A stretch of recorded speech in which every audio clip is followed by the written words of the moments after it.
Hi guys, it's me Flordellyn and I'm here for my February 2013 book haul.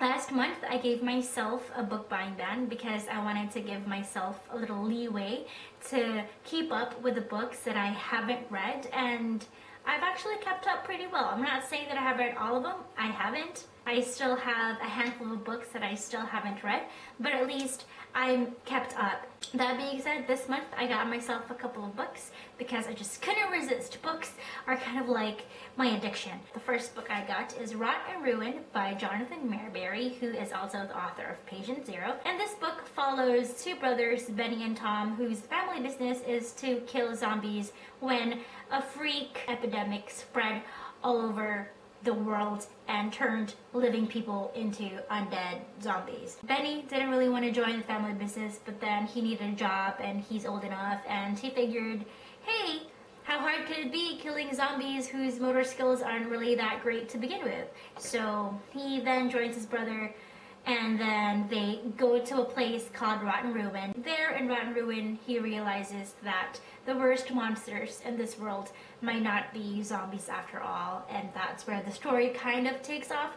The premise of this book reminds me of Supernatural, aka the best show ever created, ever. And I love me some YA zombie books, so I'm really excited to read this. I have heard a lot of creepy things from this book, and I like creepy a lot. The next book I got is You Killed Wesley Payne by Sean Boudon. I'm just gonna assume that that's how you pronounce his last name because I do not have a French nasally accent to begin with, so let's just pretend that I said that right. And as you can tell, my copy is a little bit ripped up in the front, but then I figured that this was originally $16.99 and I only got it for $2.99, and for a hardcover, this is a pretty good steal. I don't really mind rips in books. I own tons of secondhand novels, and I have realized, I finally accepted the fact that it's not about the cover, but what's inside that truly matters. And I know this sounds really cheesy, but that's the truth. And so let's move on with the synopsis of this book, shall we? This is about a guy named Dalton Ruth, and he's this hard-boiled PI in high school, and he wants to know who killed Wesley Payne. In the inside blurb here, it says, the real question is whether Dalton Ruth can outwit bent cops and killer cliques in time to solve the mystery of the body before it solves him.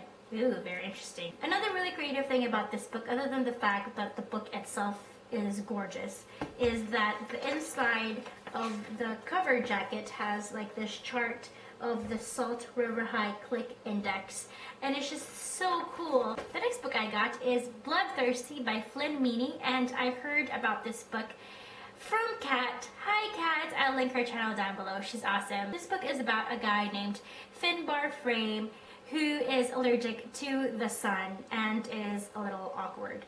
That being said, he has observed that girls and their mothers and their sisters and their cousins, just girls in general, are falling head over heels for brooding vampires.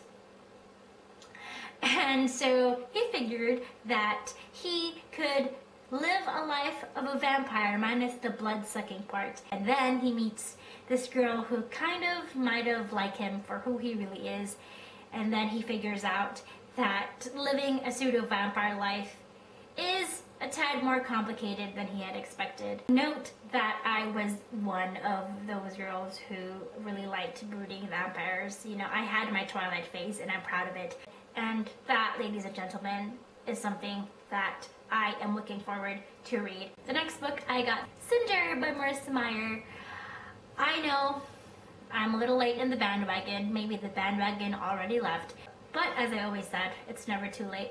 And you know, just in case the bandwagon did leave you alone in the street to fend for yourself, don't worry, because the train will come and you can ride that train to Neverland. What am I even saying? Anyway, this book is about Cyborg Cinderella, and that's all I know about it, and that's all I want to know about it, because I want to go in this book blindfolded with my five senses tingling, just so I can enjoy the beauty that is gonna happen in this book. I know that last year BookTube had gone Cinder crazy, and I am now gonna get on board that train and read it. And so that brings us to Scarlet, the second book in the Lunar Chronicles series, also by Marissa Meyer. I'm guessing, because I haven't read the back blurb or the inside jacket blurb, that this book is a retelling of the Little Red Riding Hood. I mean, the cover kind of gave it away. I'm really excited about this because I'm the type of person who likes to read one book after the other. Can you just imagine the kind of mess I was as I was reading the Infernal Devices series, or the Mortal Instruments series by Cassandra Clare, or the Divergent series by Veronica Roth, or I don't know, say The Legend by Marie Lu, which, now that we're talking about it, I have the second book, Prodigy, also by Marie Lu, obviously. For fear of spoiling you guys, for those who have not read Legend, I will not give you a synopsis about this book. But what I can tell you is, when you read Legend, make sure that you have this book in your bookshelf, because you will want to read what happens next. Because the way Legend ended, my feels, I can't even. I'm just so happy that I actually have this book. I just want to like lay my head on it for a little while here. Give me a minute. I'm gonna take it all in. If I could kiss this book, I will, but I do not want my lipstick to transfer to the cover. So I'm just gonna leave it far away from my lips now so that I don't get tempted to kiss it. The last book I got is The Darkest Minds by Alexandra Bracken. And this book, how can I even describe this book other than the fact that it's humongous? You can actually kill someone with this book. From the blurb that I read in the front jacket pocket, and yes, I broke my rule of not reading the jacket pocket. This book follows a girl named Ruby who at 10 was sent to a rehabilitation camp at Thurmond, where kids like her are sent to be rehabilitated, hence the rehabilitation camp. Am I being redundant here? At 16, she escapes and flees to the East River, where kids like her gather. And by kids like her, I meant kids not with supernatural powers, but with special abilities, and they reside there. And their leader, Liam, just falls head over heels in love with her, and she kind of sort of does too, I guess. I'm not sure yet, I haven't read it yet, I just got it today. But she's trying to distance herself from him because she doesn't want anything bad to happen to him, just like what had happened to her parents. And that whole bit about her parents getting into an accident or something like that will be explained in the book. And like I said, I haven't read the book yet, so I don't know what happens. I'll let you guys know when I do finish it. But I'm pretty sure that this is gonna be one of those books that I'm just going to, you know, fangirl over, because I'm the kind of fangirl that just fangirls about everything. So that's it for my February 2013 book haul. Leave a comment down below about the books that you guys are reading this month, because I would love to hear about them.